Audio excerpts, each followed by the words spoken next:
You run like a girl. Ouch. To you, this is an insult. My femininity, a weakness? You fail to realize that when girls run, they have to carry a lot more baggage than you ever will.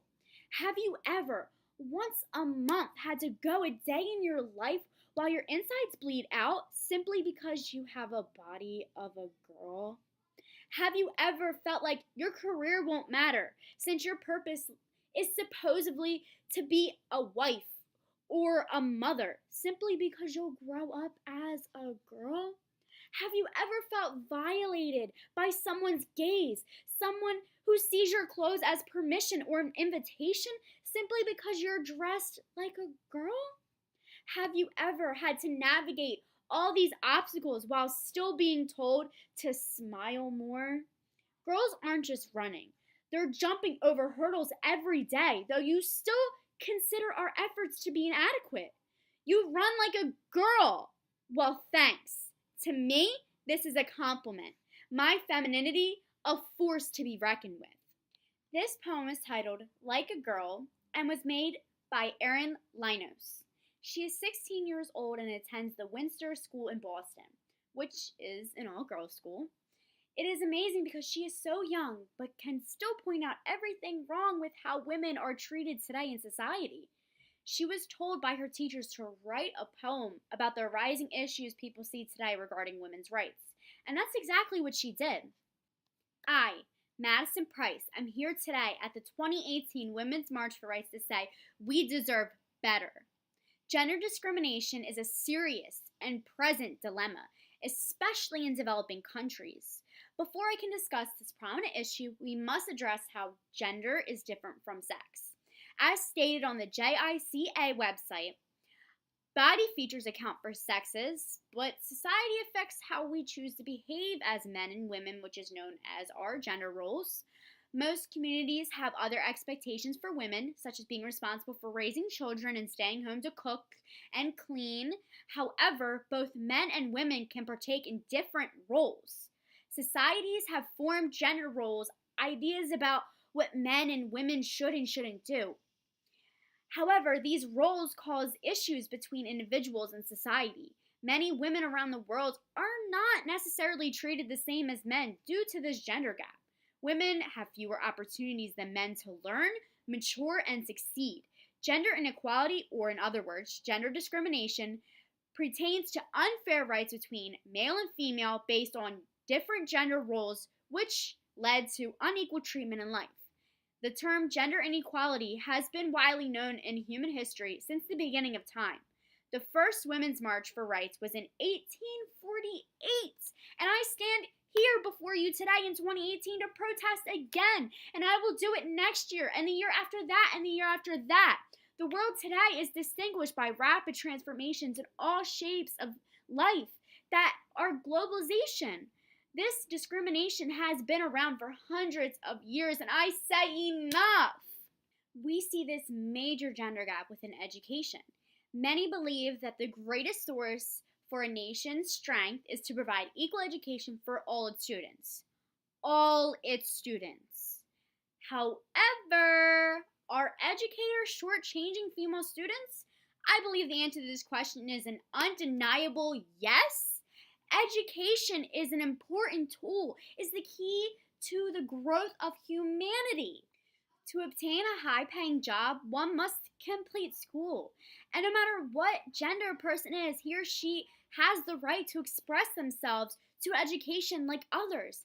As stated on the USAID website promoting gender equality and access to education, globally 62 million, let me rephrase that, 62 million girls are not in school, and millions more are fighting to stay there.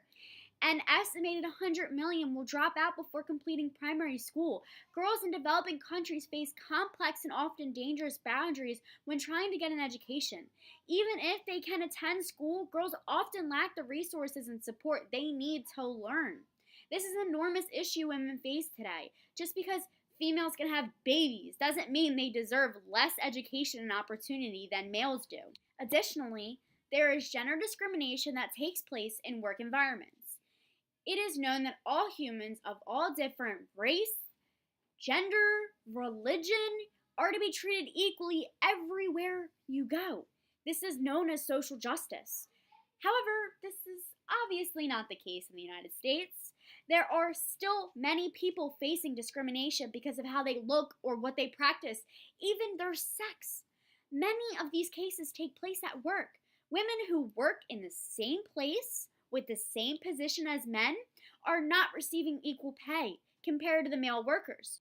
According to the American Association of University Women, they released a new study that showed when men and women attended the same kind of college, picked the same major, and accepted the same kind of job, on average the women would still earn 82 cents to every dollar that a man earned.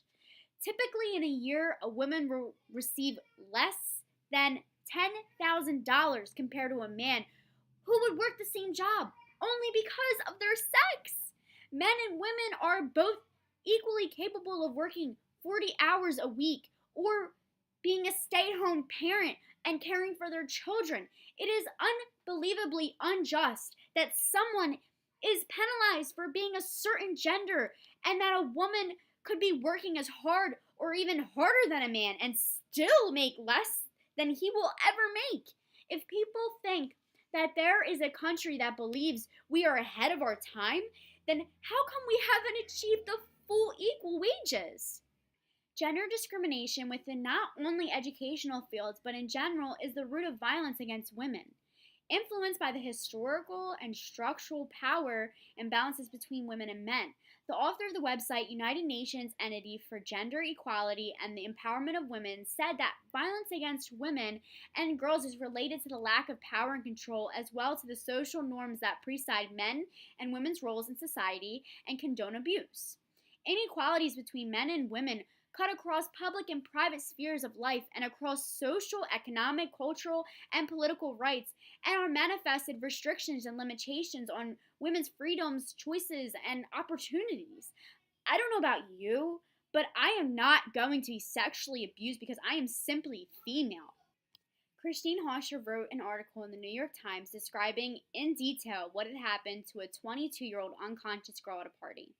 Brock Turner, a 23-year-old man, was convicted of sexual assault when he was found on top of her with the intentions of raping her. Brock was only sentenced to 6 months in jail and was only on probation for 3 years. I had a friend. She was just 17 years young. She was beautiful, bright, stubborn, annoying, but amazing. She went out to go bowling with her friends one night. They were drinking, they met up with these random guys, and one thing led to another. I get a call in the morning that she was found dead in a hotel room with needles in her arms and her pants down to her ankles. I could not attend that class. I could not see her chair empty. I could not feel that agony anymore. It is 2018 and I say I had enough.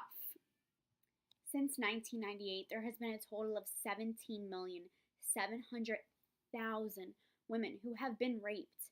As of 2018, 16 million girls between the ages of 6 and 11 will never get the chance to enroll in school. Millions and thousands of females' egos are shot every day due to inequality. Nowadays, we are existing in a developed world which is shared by both men and women. So why must women suffer when they don't deserve to? Now it's time for the world altogether to make this out-of-date conception fade away. Why am I here? Why are we marching? Why is this even a thing? Why do women have to prove to everyone that they are as equal as men? It's disgusting. Frankly, disgusting.